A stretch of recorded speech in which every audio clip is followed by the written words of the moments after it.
Hola amigos y bienvenidos una vez más a este estudio bíblico. Darles las gracias por estar ahí en sus hogares. En el día de hoy tenemos una historia que ocurrió en el Nuevo Testamento, de la cual vamos a poder extraer un concepto básico, realmente básico, a la hora de entender lo que significa el cristianismo. Si tienen sus Biblias allá cerca de ustedes, les quiero invitar que vengan conmigo al libro de Lucas, capítulo 7. Lucas, en el Nuevo Testamento, capítulo 7, nos trae un número de historias. Esta que vamos a leer en particular se encuentra a partir del versículo 36 en ese capítulo. Y es la historia en la cual un fariseo ruega a Jesús que venga a comer en su casa. Este fariseo es llamado el fariseo leproso, o Simón el leproso, Simón el fariseo. Y la historia nos cuenta, de hecho esta historia se repite en alguno de los otros evangelios, nos cuenta que Simón el fariseo fue sanado por Jesús de lepra. Por eso también a veces se le conoce como Simón el leproso. Evidentemente, cuando le está invitando a la casa a comer con todos sus amigos y con toda la gente, no es leproso, porque antiguamente aquella persona que es leprosa tenía que estar apartado de la sociedad y tenía que decir, cuando se acercaba gente, leproso, leproso. Y en la Biblia la lepra es utilizada también como un símbolo del pecado. Todos nosotros somos pecadores, por lo tanto, todos nosotros somos leprosos en busca de aquel que pueda limpiarnos de nuestra lepra. Así que Simón el leproso, ahora Simón el fariseo, ruega a Cristo que venga a su casa a comer, con muchos invitados. Vamos a leerlo juntos. En el versículo 36 de Lucas 7 nos dice lo siguiente. Leamos. Un fariseo rogó a Jesús que comiese con él. Así fue a casa del fariseo y se sentó a la mesa. Entonces una mujer de la ciudad, que había sido pecadora, al saber que Jesús estaba a la mesa en casa de aquel fariseo, trajo un frasco de alabastro con perfume. Se puso detrás de él, a sus pies, y empezó a llorar, a regar con lágrimas sus pies y a enjuagarlos con los cabellos de su cabeza, y besaba sus pies y lo ungía con el perfume. Vemos dos detalles, dos tipos de personas aquí. Vemos a el fariseo, que en otro de los evangelios nos indica que era leproso y que Jesús lo sanó. En otras palabras, que había sido tocado por la lepra, pero ahora ha sido sanado. Y tenemos una mujer que nos dice que había sido pecadora y va en agradecimiento a Cristo y con sus propias lágrimas le unge los pies y le limpia los pies y le unge con un perfume carísimo. De hecho, se dice que el costo de ese perfume, de ese poquito perfume que ella tenía en esa pequeña jarra de alabastro, podía llegar a costar el sueldo de más de un año. Entonces tenemos a alguien que había sido tocado por la lepra, que es un símbolo del pecado, pero fue sanado por Cristo. Y a alguien que fue pecadora en sí, fue sanada por Cristo, y se encuentran ambos en el mismo lugar donde Cristo está ahora, ambos para agradecer. El uno a través de una comida, la otra a través de un ungimiento con un regalo carísimo y con sus lágrimas. Entonces, dos pecadores que han sido sanados por Cristo y que están agradeciendo a Cristo por esa sanación, uno a través de una comida, la otra a través de esta ofrenda de alabastro. Versículo 39 nos dice lo siguiente. Al ver esto, el fariseo que lo había convidado dijo para sí, si éste fuera profeta, conocería qué clase de mujer lo toca, que es pecadora. Quiero que entiendan algo.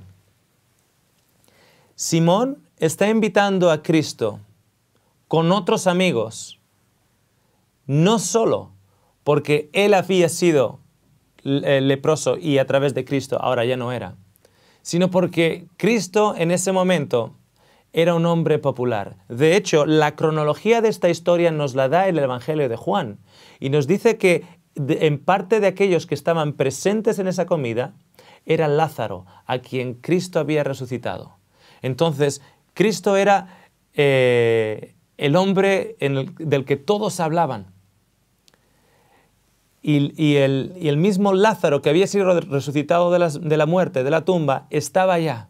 Todos querían ver a Jesús, el que había resucitado. Todos querían ver a Lázaro, aquel que había muerto y había resucitado. Y Simón se une al carro de la fama y dice, bueno, a mí también me ha curado, venga a mi casa, no solo para dar honor a Cristo, sino para darse honor a sí mismo. Es como que el estar en contacto con Cristo le está dando a él un honor, le está dando a él una gloria, compartida con aquel y aquellos que son famosos, Lázaro y Cristo. Y cuando él ve, primero él huele, porque el perfume es delicado y impregna el ambiente y él huele. Cuando él huele y luego él ve lo que esta mujer está haciendo, la Biblia nos dice que dice en su corazón. O sea, dice para sus adentros. Algo que el resto no está escuchando, pero para sus adentros él está diciendo, si este fuera profeta, él sabría que la que le está dando esta ofrenda de perfume y lágrimas es una pecadora. Fíjense, si este fuera profeta, cuando el resto de los creyentes no consideraba a Jesús profeta solo. Era profeta, sí, pero no profeta solo. Le consideraban el Hijo de Dios, le consideraban el Mesías, aquel que debía venir para rescatarles de la vida de miseria donde estaban viviendo. Muchos con un entendimiento equivocado, porque creían que era Cristo quien los iba a sacar del yugo romano. Pero de todas maneras lo consideraban el Mesías, no solo un simple profeta. Juan era un profeta, pero Cristo no era solo un profeta. Así que vemos que Simón tiene un entendimiento de Cristo un poquito desconfiado. No hay una fe en Cristo tal que le identifique como el Hijo de Dios. Si bien le ha sanado de la lepra, todavía él tiene reservas a la hora de identificar a Cristo como el Mesías. Le llama profeta. Y luego tenemos esta señora que se está dando a Cristo de una manera impresionante porque era pecadora y llega y ahora ya no es. El versículo 40 nos dice lo siguiente. Entonces Jesús le dijo, Simón, tengo algo que decirte. Y le dijo, di, maestro. Y esto es lo que Cristo le dice a Simón. Creo que he estado diciendo hasta ahora Simon o Simón. Un acreedor tenía 2 deudores. Uno le debía 500 denarios y el otro 50. Y como no podían pagarle, perdonó a los 2. ¿Cuál de ellos lo amará más? Simón respondió, pienso que aquel a quien perdonó más. Jesús le dijo, has juzgado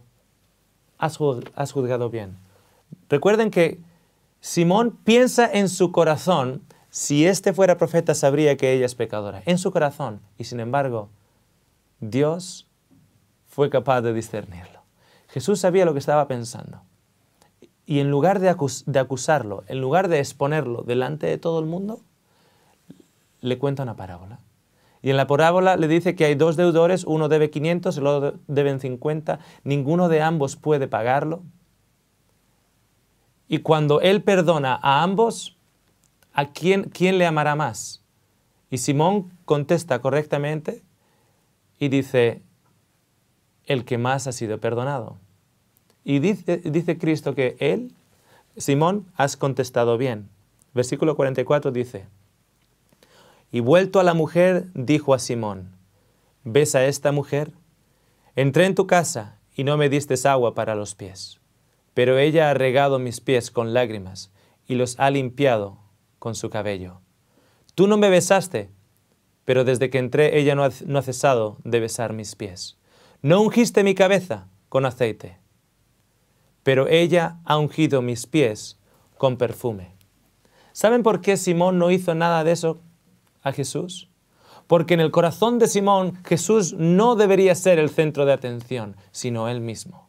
La razón por la cual invitó a Jesús y a Lázaro y al resto de figuras importantes en el pueblo, en Betanía, a su casa, no era para alzar y alabar a Cristo, era para estar rozando sus hombros con gente famosa y él llevar el crédito. Entonces se olvidó de besar al invitado, así como la tradición en el Oriente Medio indica, un beso en la mejilla.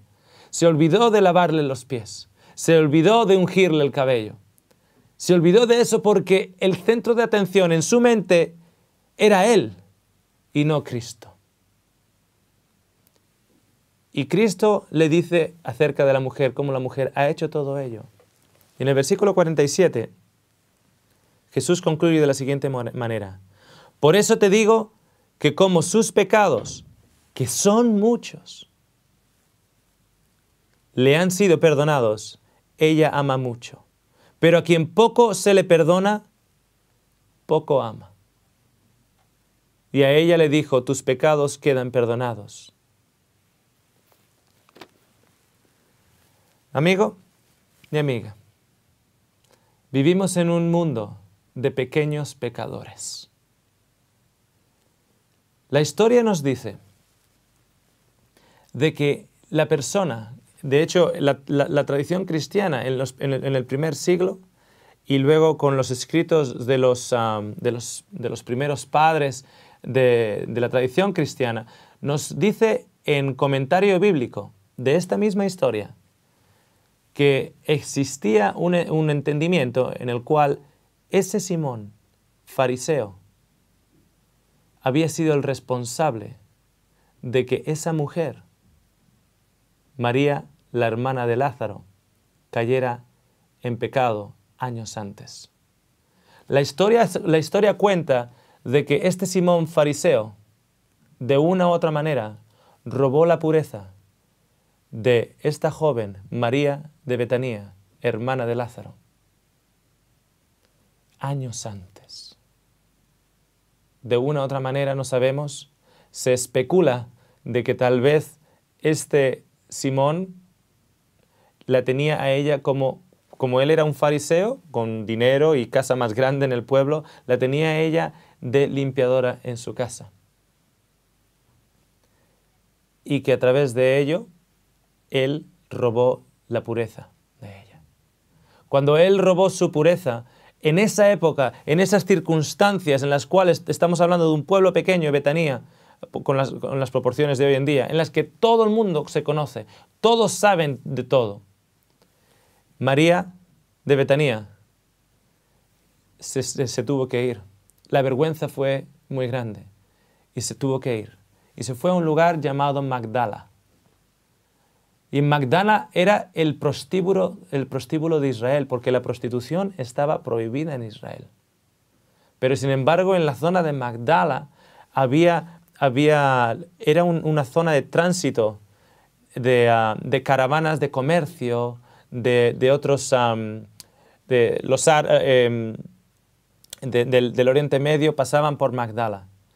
Entonces, como tenían tanta influencia del exterior, era como una especie de cruce de caminos, también se daba, de una manera todavía sumergida, la prostitución.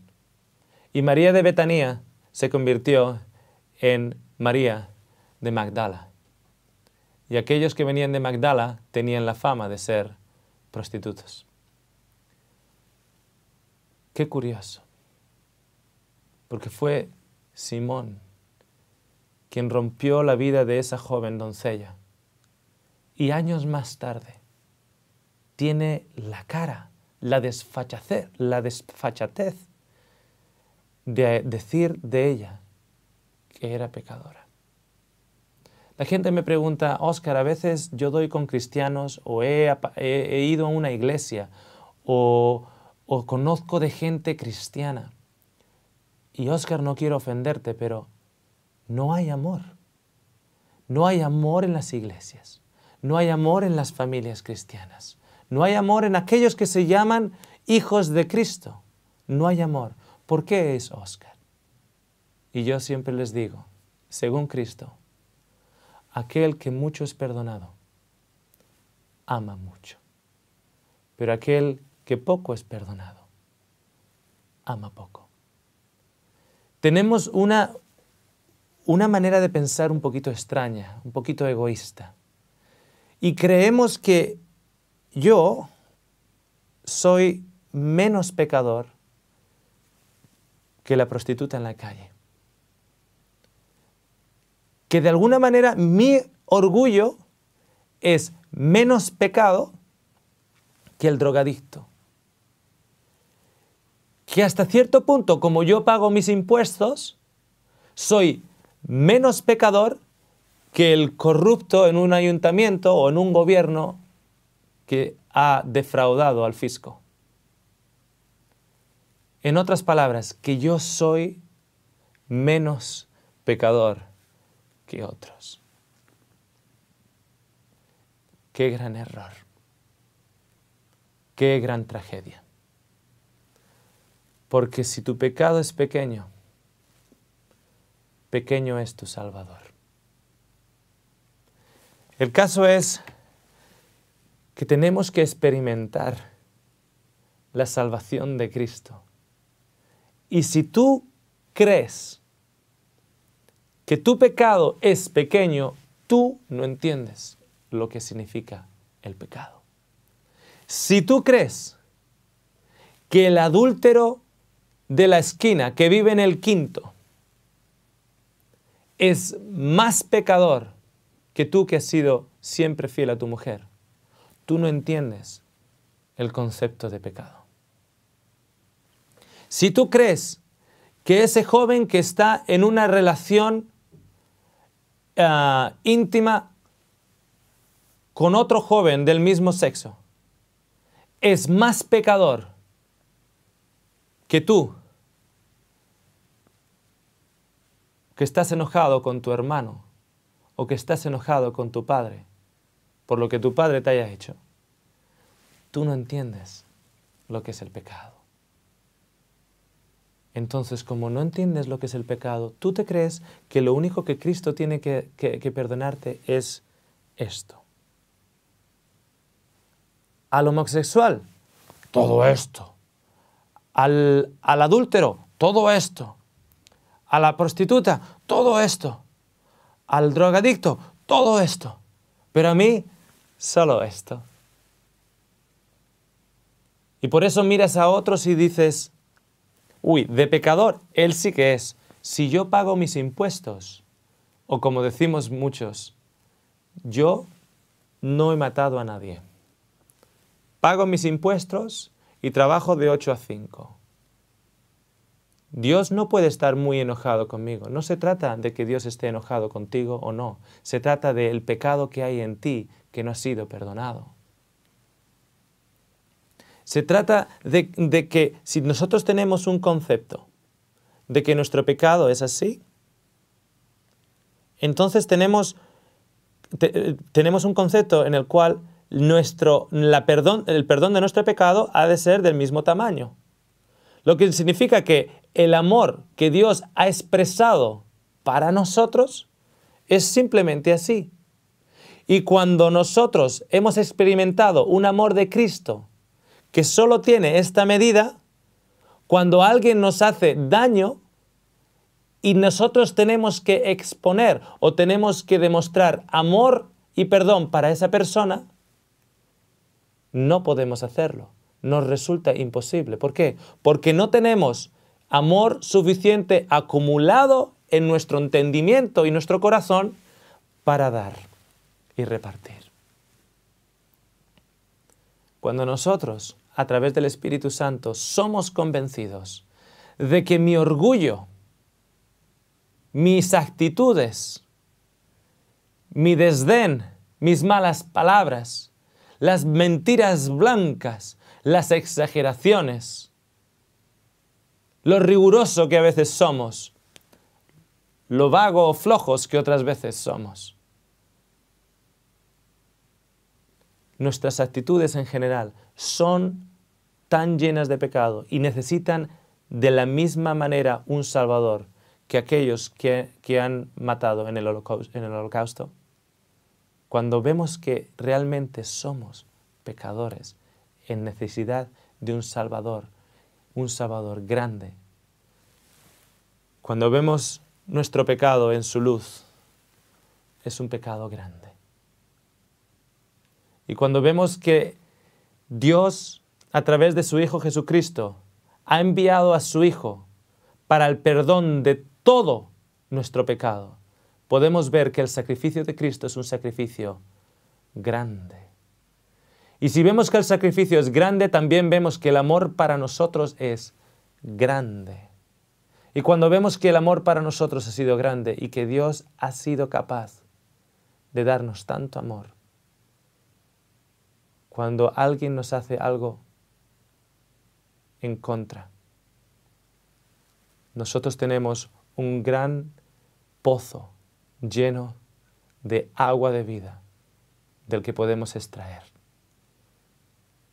La Biblia nos cuenta la historia de un siervo que debía tal cantidad a un rey, que cuando un día yo la calculé esa cantidad, para pagarla con el sueldo normal de un soldado romano en aquellos entonces, ese hombre tardaría 250 años para pagarla, esa cantidad, pero ahorrando cada céntimo de ello. O sea, no tendría que pagar en alquiler, no tendría que pagar en comida. En un sueldo medio de un soldado romano por 250 años, este hombre no podía pagar. Y cuando el rey le perdona, él sale de la corte del rey, ve a otro siervo que tan solo le debe 20 euros y se olvida de lo que le han perdonado a él, 250 años de sueldos continuos, y se va a este otro siervo que le debe 20 euros y le agarra del cuello y le dice: págame lo que debes. Este hombre se olvidó de que él era un gran deudor.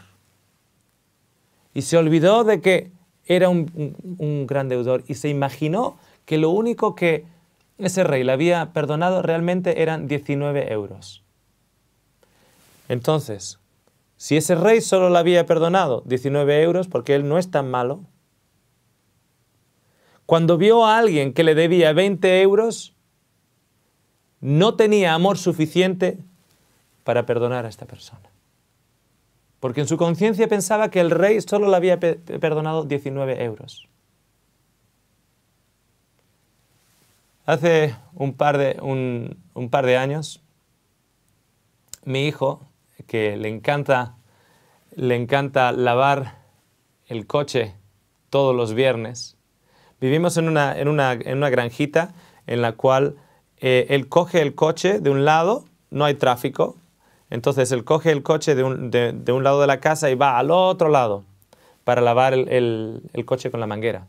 Lo podría hacer cerca de la casa, pero claro, cerca de la casa no tiene que conducir el coche y él quiere conducir el coche. Entonces, con 11, 12 años, él va de un lado de la casa al otro lado. Pero lo que yo me estaba dando cuenta es que se estaba alzando y estaba presumiendo, y cuando venía amigos, pues él me venía y me decía: papá, ¿puedo limpiar el coche? ¿Puedo lavar el coche? La única razón era pues para mostrar a los amigos de su edad pues que él podía conducir el coche del papá, etc. Llega el primo. Y cuando llega el primo tiene 2 años más que él, entonces quiere un poquito también impresionar. Así que viene y me dice: papá, ¿puedo lavar el coche? Claro que yo ya me había estado dando cuenta que se estaba alzando mucho en su confianza. Según yo le veía día tras día, viernes tras viernes, yo decía: este niño algún día va a causar un accidente, porque le veo con muy poquito miedo está cogiendo demasiada confianza. De hecho, un día fui a donde el vecino que vive a 1 kilómetro para coger unas maderas. Y yo venía con todas las maderas caminando 1 kilómetro de vuelta a la casa. Y de repente es todo un grupo de granjas donde solo hay un camino y solo hay coches de los vecinos. De repente veo que baja mi coche hasta donde yo estoy. Este jovencito baja la ventanilla, pone la mano en la ventana, me mira y me dice, ¿te llevo? Y yo dije, uy, Señor, protégelo, porque al mismo tiempo no quiero desanimarle, pero no quiero que ocurra un accidente. Bueno, llegó el primo. Él se metió en el coche con el primo y fueron a dar la vuelta a la casa. Yo me quedé hablando con el tío, con mi cuñado, y de repente escucho, había dado marcha atrás y había chocado el coche, el auto, contra unas verjas que formaban una puerta de la granja. Y la cadena había reventado, la parte de atrás estaba toda rayada, había un golpe en la puerta de atrás. Y yo lo escucho, yo no lo vi, yo lo escucho delante de la casa donde yo estaba hablando. Y lo primero que me llegó en la cabeza fue, este niño se la va a ganar.